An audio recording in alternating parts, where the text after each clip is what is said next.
All right, I don't know who broke it first, but I saw it first from when Aaron Wilson. Texans released C.J. Gardner-Johnson after friction behind the scenes with him complaining about his role, wanting to blitz more, and even communicating that he wanted to be traded.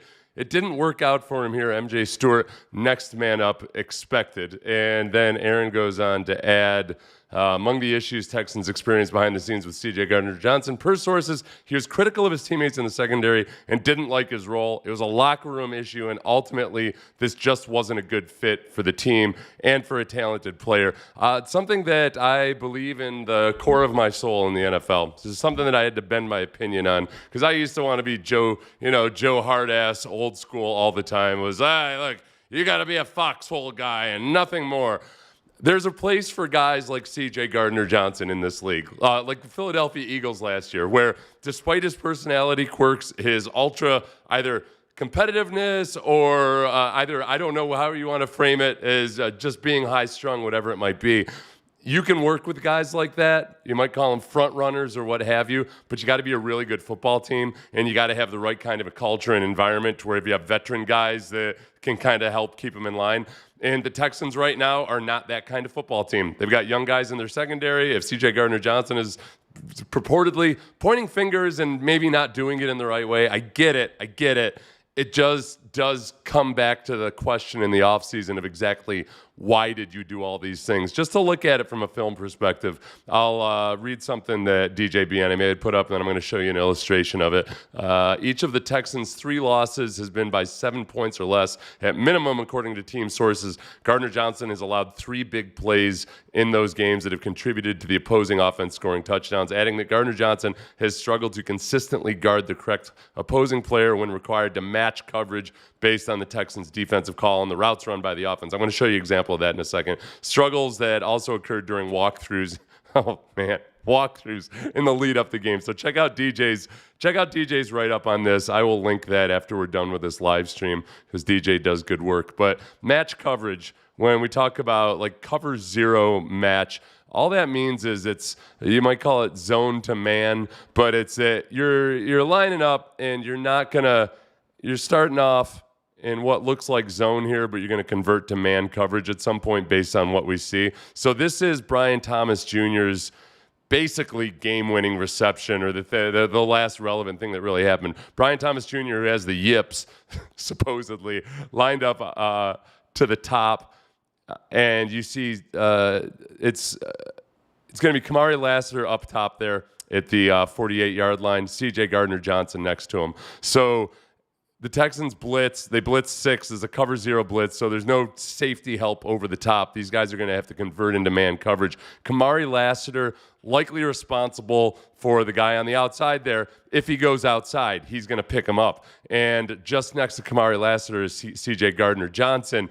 He would be picking up Brian Thomas Jr. is coming over the middle, and Kamari Lassiter would be taking the outside guy. Kamari adjusts to. Now, I wouldn't normally say this with this much confidence, but I trust between Sam Warren and DJ Bieniemy and everybody else that's pointing out to this play specifically. I was wondering if it was supposed to be match, but we can tell that I'm guessing that that's what it was, because at the very end of this play, remember, Kamari Lassiter looks back. He's like, yo, bro, what the hell? What the hell's going on? You're just going to sell out your boy like that? Apparently, there were a lot of instances like that, going back to both the 2 previous games. And C.J. Gardner-Johnson's a guy that's he's been on a bunch of teams for a reason. It tends to play out this way. Have you noticed that? Laramie Tunsil, of the 3 guys I'm going to mention, I think Laramie Tunsil's the guy who's the best overall football player. But Laramie Tunsil's on his 3rd team despite being an incredibly talented offensive tackle. Brandon Cook's been traded from team to team to team to team, place to place to place. And now C.J. Gardner-Johnson's a guy that's been in a bunch of different places. You got to have the right kind of environment, and I think an 0-3 football team probably isn't the right kind of environment for you. Somebody had asked, let's see, one more from DJ Bieniemy.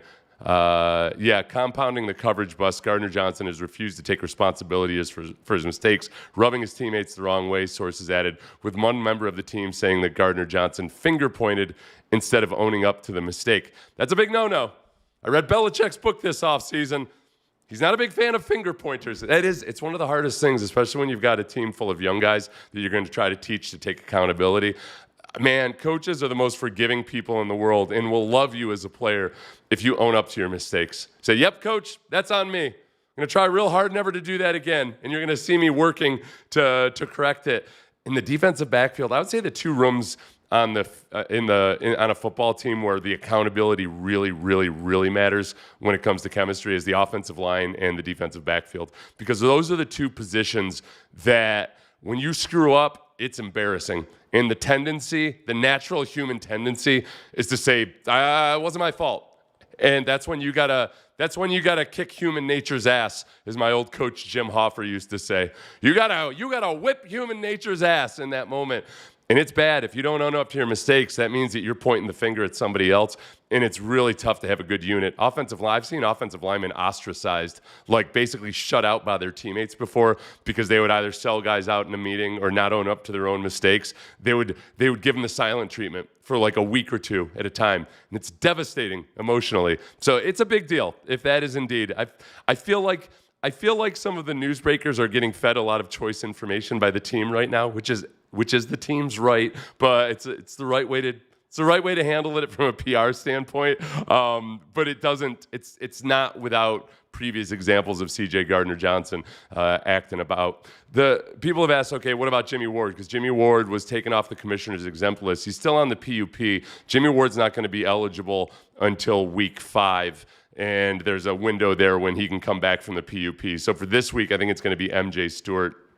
And then we'll find out perhaps about Jalen Reed. This is an interesting stat from Sam Warren, because it doesn't look good for CJ Gardner-Johnson, but there's more. Gardner-Johnson allowed 6 catches on 8 targets for 84 yards in his 3 games with the Texans. He had no passes defensed or interceptions. His 108.3 passer rating allowed was 3rd highest on the team, so highest in a bad way, after Kamari Lassiter and Kalen Bullock. So it's not like he was the worst guy in the secondary. I'd be curious about how PFF or Next Gen Stats graded that Kamari Lassiter play, though, by the way. Let me tell you something about advanced stats and the coverages. I have had too many instances in my life when I've tried to figure out what's going on with the coverage or anything else where really, really smart people have said, oh, that's cover 2. And then I talk to a defensive back later, and he says, "Oh, no, that wasn't cover 2 at all. We're making it look like cover 2, and because the play worked out the way it did, it still looked like cover 2 on film, but it wasn't cover 2 at all. We were actually man, but all the circumstances were correct. So I'm not as confident as computers or film analysts online in conclusively saying what happened in any specific situation. It's probably horrible for me as somebody trying to get clicks or anything like that, or to ever be shouting on national television. But that's my cross to bear. So Kamari Lassiter, There's more to the picture, and I think that both those guys need to play better, but they're looking like young players at times. But this is one of the things that needs to get cleaned up in the secondary. And apparently C.J. Gardner-Johnson wasn't on board. Sean Bajani, what do you think the chances are that we hear the term energy vampires this week? Some of you who saw my interview with D'Amico Ryans from the preseason, I asked him, hey, you said a lot about energy vampires when you first got here, and we haven't heard you use that term a lot since then. And he said, we got rid of them. Can't have them. Don't have time for them. I think this is probably an energy vampire type of situation. I know a lot of people have invoked the name Ed Reed when Ed Reed came into the team, and it was not a fit, and it wasn't a match. And, I think he spoke up when he saw things that he didn't like. The way you go about it matters a lot, and I don't know. I don't want to put Ed Reed and C.J. Gardner-Johnson in the same boat. One guy's a Hall of Famer, one guy is not, and it was just a bad situation all around for the Texans that season. One question or one thing that makes this interesting. Just 3 weeks ago, the Texans converted $7 million of C.J. Gardner-Johnson's salary into a signing bonus. They clearly had legitimate plans for the player in their secondary. Things changed in a hurry. 3 weeks ago, the team wasn't 0-3. And going back to the notion of the concept of guys who are front runners, I don't say that as an insult. I learned my lesson. Some guys genuinely are better off on a team that's winning and competitive and there's not as much to complain about. When things are really tough, are they foxhole guys? And I don't know if C.J. Gardner-Johnson is a foxhole guy or if he's a D'Amico Ryans type of guy. I think this part of it converting the salary into a signing bonus 3 weeks ago. When they traded for C.J. Gardner-Johnson, I'm guessing there were some discussions about how we're going to take care of you or what have you. The report from DJB anyway that apparently there were complaints about other guys' salaries. When you start pocket watching and you're new to a team too, it gets dicey, man. So do I fault them for trading for C.J. Gardner-Johnson? They really didn't give up a whole lot. This was a situation where the Eagles were going to cut C.J. Gardner-Johnson. The Texans were going to get rid of Kenyon Green one way or another. Ultimately, if they had to cut him, they cut him. They end up swapping a 5th and a 6th round pick in those two players. So they gave up a little bit. They guaranteed some of the salary. With situations like this, I always look at it as, all right, you take a swing at a guy who's a known personality guy. And if it works out, great. If it doesn't work out, you got to cut ties as soon as it's not working out. Go back to the Patriots when they signed Albert Haynesworth, various other signings like that through the years. I'm okay with it. I don't feel awesome about a lot of the moves that they made in the offseason right now, obviously. The fact that they weren't aggressive in trying to fix the offensive line. As a lot of you guys said, Seth, it's going to come up and blow. It's going to bite you in the butt. And I said, be patient. Let's wait and see. You signed one guy, Cam Robinson. He hasn't been able to displace a rookie in Ariante Ursary, who looks like he could really use a little bit of extra time to get his feet underneath him. Like, literally.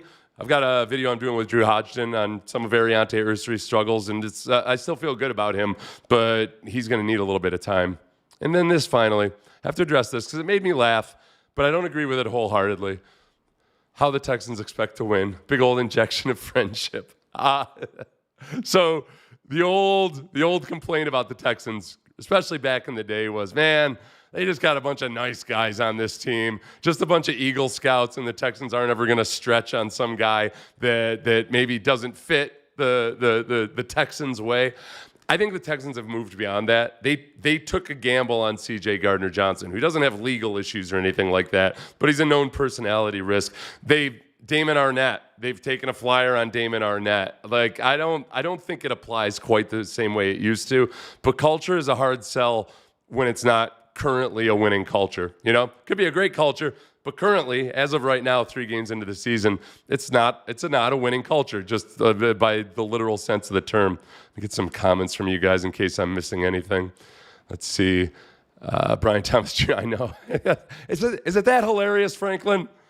Do you really need to come in here on this Texans podcast, Franklin? Is that a Chargers jersey you're wearing? Is it that funny? My God. Let's see. Seth, I'd argue lack of a running back is hurting us more than line. Let's not get into the power ranking of everything. Yeah, lack of Joe Mixon is hurting us. Lack of a good offensive line in front of any of those running backs is hurting us. I think getting the rookies involved needs to be a priority, and I'm not blaming just Caley for that. I think there's a little bit of maybe C.J. Stroud not trusting the rookies either. The play where C.J. Stroud tried to squeeze it to Christian Kirk over the middle in front of a safety and behind a defensive back in that game. If you look at that read, Jaden Higgins was coming clean ass open on a go route just next to Christian Kirk. And there's some other instances where I just wonder if he just doesn't really feel comfortable pulling the trigger to those guys. It would be understandable with the play action behind them. The running back thing, as far as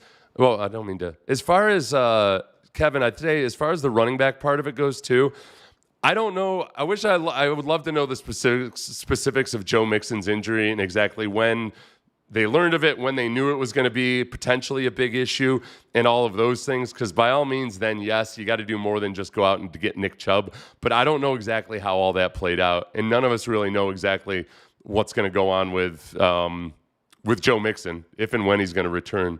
We just don't know. If we had Tunsil, we would have lost each game by 14. Yeah, like as we've seen, and as like Jaden Daniels is the most hit quarterback in the league right now. One Tunsil does not fix a systemic issue with the offensive line. There's more going on with it than just now. I've got in that video too. I think that it's easy to say on the surface, Nick Caley didn't give Ariante Ursary enough help.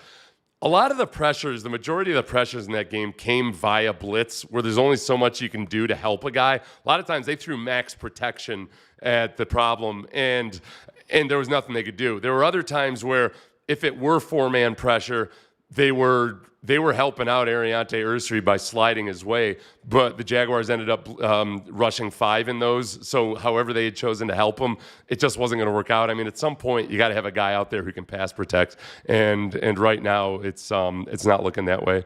Let's see. I want to get an anti-positivity take in here. Team also has all the positivity attitude and talk about positive plays instead of the negative plays. If they don't focus on the negative plays, then it's going to come back to haunt them. I would say, Don, it's not like they're not correcting the negative plays. I think you always got to be careful about what the coach is saying in public and to the media versus what he's saying to players and how he's coaching them behind closed doors. I can tell you from personal experience, Gary Kubiak, he's not the swell fella that's just like, oh, shucks, we got to get at him next time that he is in press conferences. He's not that way, especially when he was coaching the offense. He didn't really, when I saw it, it wasn't directed towards any of us defensive players. Kubiak coached the offensive players hard as hell, and he made life miserable for him. So, I mean, if you need a coach that just insults people and screams all the time because that's the movie version of a coach, or that's the coach that you had in high school, it's just bogus. It's been proven time and time again. Belichick was not a yeller and a screamer at all. I think people in their minds have this image of Belichick as a guy who is this, just the old school drill sergeant type of football coach, and he wasn't. He just cranked up the pressure all the time, and if you didn't do your job, you got cut. D'Amico makes life hard for those guys by coaching the hell out of them. That's why he and Aziz Al-Shire have butted heads before. So I just scale back the movie version of a TV football coach. That's not the guy that they present in the meeting. But now, do they need to coach better? By all means, yes. By all means, they need to coach better. Let's see, his average is high because we're always running on 3rd and 17 where he can get 7. If you go back and look at I think that's a little bit of an overstatement. I talked to Ross Tucker about this today. We had another longer conversation offline. There have been way more productive runs on first down than there were last year. I think there has been an improvement, but it's still not where it needs to be. So, yeah, don't look at the averages, but in terms of where they were last year, they're not getting tackled for a loss or for no gain on first down nearly as often. The run game wasn't the culprit in a lot of those stalled out series because they would have a good run on first down this last week, then an incomplete pass or something like that. So it's made improvement. It doesn't need to be where it's going to be. And as we know, improving on last year wasn't going to be all that difficult. But there's hints of progress and growth there at least. I'm going to get going and try to see whatever news else is broken out about CJ Gardner-Johnson. I gotta follow him on Instagram and see what he's saying.